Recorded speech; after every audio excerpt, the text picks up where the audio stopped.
안녕하십니까? 인생의 복잡한 문제들을 말씀으로 단칼에 해결해주는 김종근 목사의 쾌도 남마입니다.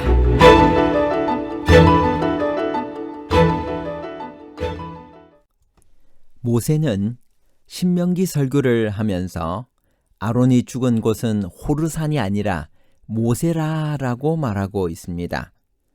아론의 죽음과 관련된 모든 정보를 누구보다 정확히 알고 있는 모세가 왜 이렇게 말했을까요? 우리가 행복해지기 위해서는 어떻게 해야 하나요?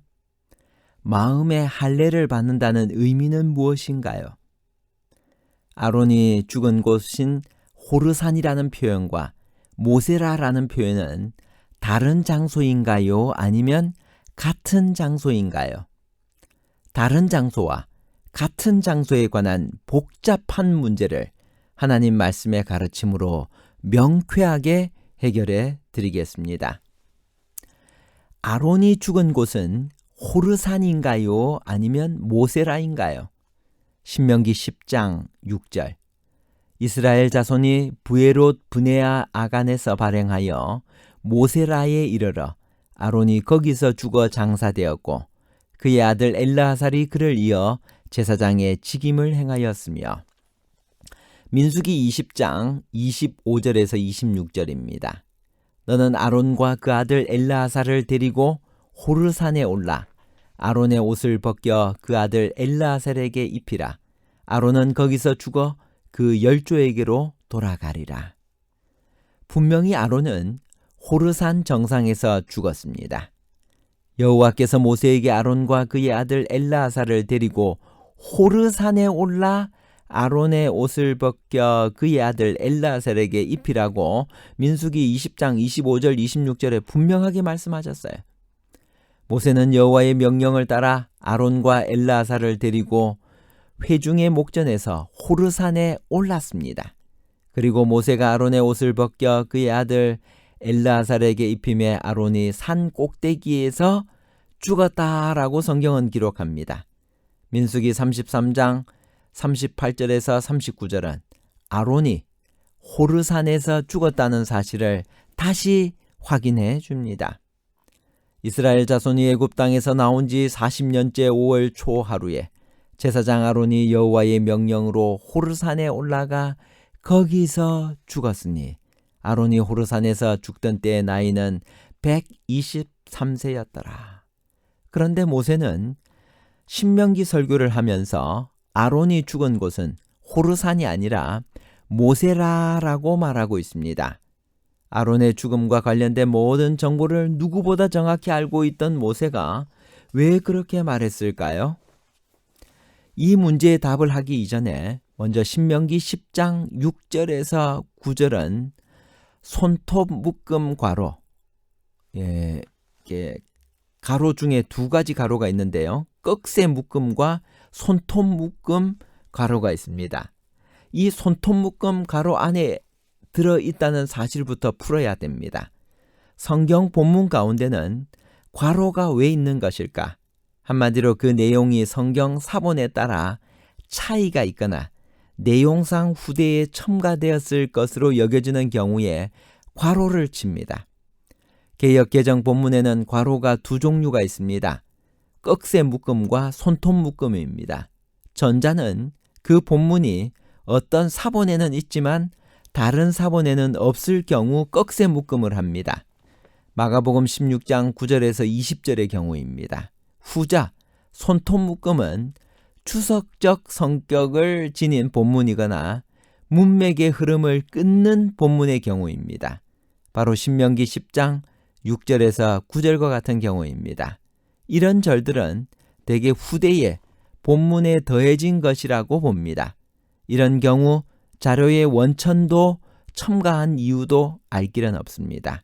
다만 내용 자체는 모세의 기억의 일부일 것이라고 받아들입니다. 그러면 호르산과 모세라의 차이는 어떻게 해결할 수 있을까요? 결론부터 미리 말하면 두 장소는 같은 곳을 가리킵니다. 모세라는 호르산이 있던 지역의 특정 장소의 이름이었거나 아니면 그 반대였을 수도 있습니다. 즉 모세라가 호르산에 가까이 있었거나 호르산이 모세라로 알려진 한 지역에 있었을 것입니다. 이는 마치 호르산이 시내산으로 알려진 산들의 여러 봉우리 중에 하나였기에 두 이름이 혼용되는 것과 마찬가지입니다. 또 하나의 문제가 있습니다. 그것은 이스라엘의 이동에서 지명의 순서가 다르다는 것입니다. 신명기 10장 6절에 의하면 이스라엘은 브에롯 브네야 아간에서 발행하여 모세라에 이르렀다라고 기록합니다. 같은 지명에서의 이동이 민수기 33장 30절에서 32절에도 나옵니다. 그런데 거기서는 그 순서가 반대입니다. 31절은 모세롯을 떠나 브네야 아간의 진을 치고라고 말합니다. 그러나 이는 큰 문제가 아닙니다. 성경은 어떤 사건의 정확한 순서에 대해 무관심할 때가 종종 있습니다. 예수님께서 받은 시험의 순서도 마태복음 4장과 누가복음 4장의 순서가 다르기 때문입니다. 하나님의 명령과 규례들을 우리에게 주신 목적은 무엇일까요? 신명기 10장 13절 내가 오늘날 내 행복을 위하여 내게 명하는 여호와의 명령과 규례를 지킬 것이 아니냐.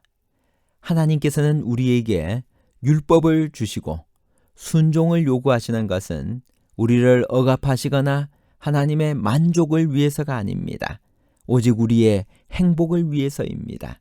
하나님께서 사람에게만 영원을 사모하는 마음을 주셨기 때문에 그 마음을 무시하고 하나님을 떠나서 사람은 행복할 수 없습니다.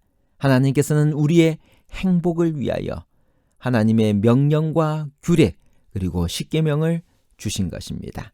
그 명령을 순종하고 살아가는 자들에게는 하나님께서 우리가 상상할 수 없는 행복과 평안을 주실 것입니다. 하나님의 명령과 규례를 지키기 위해서는 어디에 할례를 받아야 하나요? 신명기 10장 16절 그러므로 너희는 마음의 할례를 행하고 다시는 목을 곧게 하지 말라. 할례는 하나님의 택한 백성이라는 징표로서 이스라엘 백성들은 아주 중요하게 생각했습니다. 그러나 그들은 외형적인 할례만을 중시하고 그 참된 의미는 등한시했습니다. 그래서 할례는 형식에 빠지게 되고 손 할례당으로 전락하게 되었습니다. 마음의 할례가 아닌 외형적인 할례는 순종보다 오히려 목을 곧게 하는 데 쓰여질 것입니다. 할례 받지 않는 마음은 성령의 호소에 무감각합니다. 할례 받은 마음은 곧 하나님을 사랑하는 마음입니다. 할례 받지 않는 마음은 교만하여 자신을 높이게 됩니다. 하나님께서 우리에게 요구하시는 것들은 무엇일까요? 하나님을 경외하며 사랑하는 것입니다. 마음을 다하고 뜻을 다하여 하나님을 섬기는 것입니다. 하나님의 명령과 규례를 지켜 행하는 것입니다. 결론입니다.